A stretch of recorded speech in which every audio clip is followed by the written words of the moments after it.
Hey, and welcome! Here are 5 tools that make your shop run even better. Let's do it! Whenever you attach your hoses for your dust collection in your shop, it's a real good idea to always use some kind of a hose clamp to go around them so they don't fall off easily or just in the process of being used. And most of these clamps either have a little screw that requires a screwdriver to turn, or in some cases you can get these that have little knobs for your fingers to turn them and tighten them. And in either case, whenever you're trying to attach everything, the hose wants to move around, your little clamp wants to move around, and it can just be a challenge getting everything nice and tight. And then I discovered some double wire hose clamps, and these things are awesome, especially if you have to move your hose around to individual tools to get that dust collection. This makes that so much easier. Now watch how fast this works. Take your clamp, open it fully, slide your hose through it, then take your hose, slide it on your tool, then take your clamp and slide it up to your tool, and you're done. Nice and tight. Now I found these clamps in a 4-inch and a 2.5, so no matter which setup you have in your shop, these should work great for you. On the downside, if you're using a vacuum for your dust collection, these clamps are not the best suited for this. Let me show you why. If we try to use one of these 2.5s on your vacuum hose, you'll notice there's a good bit of slack. And if we put one on the dust hose, there's so much slack in it that it won't even fit tight over the vacuum hose. So don't use it for your vacuum. And one more benefit to these clamps is on occasion your dust collection can get clogged, so cleaning could be much easier. Now most of us who like battery operated tools preferably just buy one particular brand. And that can definitely limit us because whenever new tools come out, we're like, oh, I want to get that. And then we're like, oh yeah, I'm already stuck on one battery brand. I don't want to buy into another setup. And that sucks. But what if I told you there's now a way to use one brand in place of another, even though their connection points don't look anything close? For example, here's a rigid battery, and I just recently discovered an adapter that'll allow me to turn it into a Ryobi battery. Now isn't that cool? Now let's test this out. This is a Ryobi battery.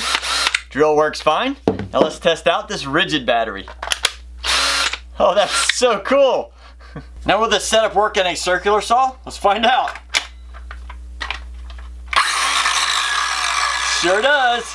Now this particular adapter only fits rigid batteries to Ryobi tools, but that's okay. Whatever brand you have, maybe Milwaukee or DeWalt, any of the major brands, they make adapters so you can mix and match these batteries. Now I'll put a link to this adapter and all the other tools I will show you in this video in the description just in case you're interested. But before you run out and just buy any one of these, make sure you check the reviews because some of these are much better than others. Whenever I'm gluing together large segments of wood, there's a good chance I have a lot of glue squeeze out. And before I ran this project through any of my tools, I wanted to remove most of that glue. So in most cases, I grab my chisel and carefully start chiseling the glue away. But on some of those bigger projects, that process could take a long time. But here recently, I took a class where I learned how to make a 3D cutting board, and I learned a valuable trick. This is a paint scraper, and it's a great way to remove most of that glue without hurting your project. Let me show you how. Now this particular scraper has a front and a back edge, and we're gonna focus on using the front. Making sure we have a nice firm grip on our piece, I'm going to take the scraper, place it on the edge gently, and pull towards myself, trying to remove that glue.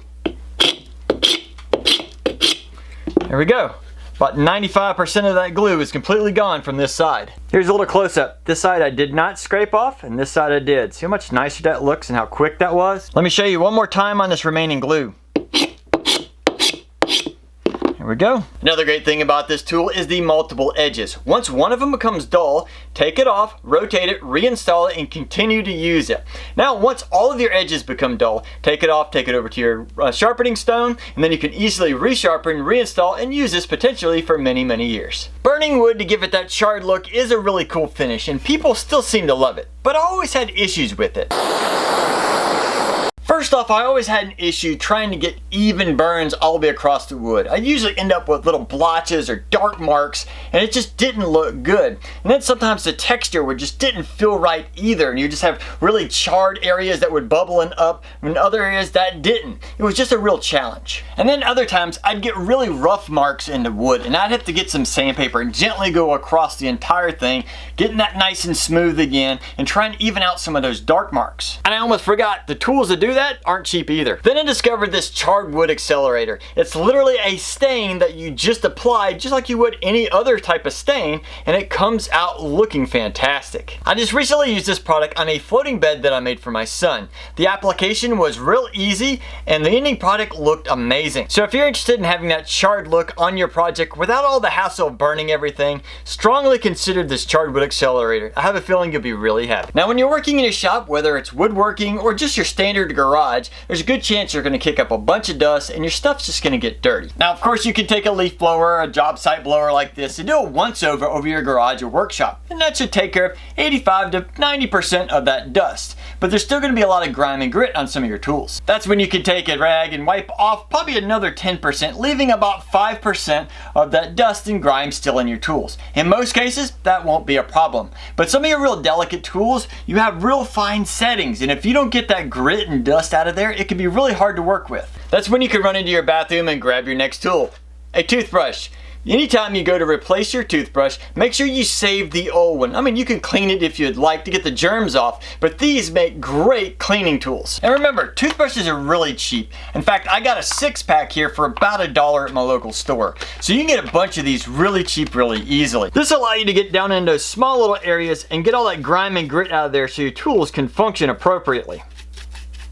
Now, toothbrushes are great for more than just tools. If by chance you're working on a car and you have grime and grit up in your fingernails, take your toothbrush with some soap and you can scrub most of that out relatively easily. But the uses for a toothbrush don't end there. You can use this to apply glue, clean your shoes, and potentially hundreds of other ideas with this simple toothbrush. So make sure you get this out of your bathroom and down in your workshop so you can definitely take advantage of it.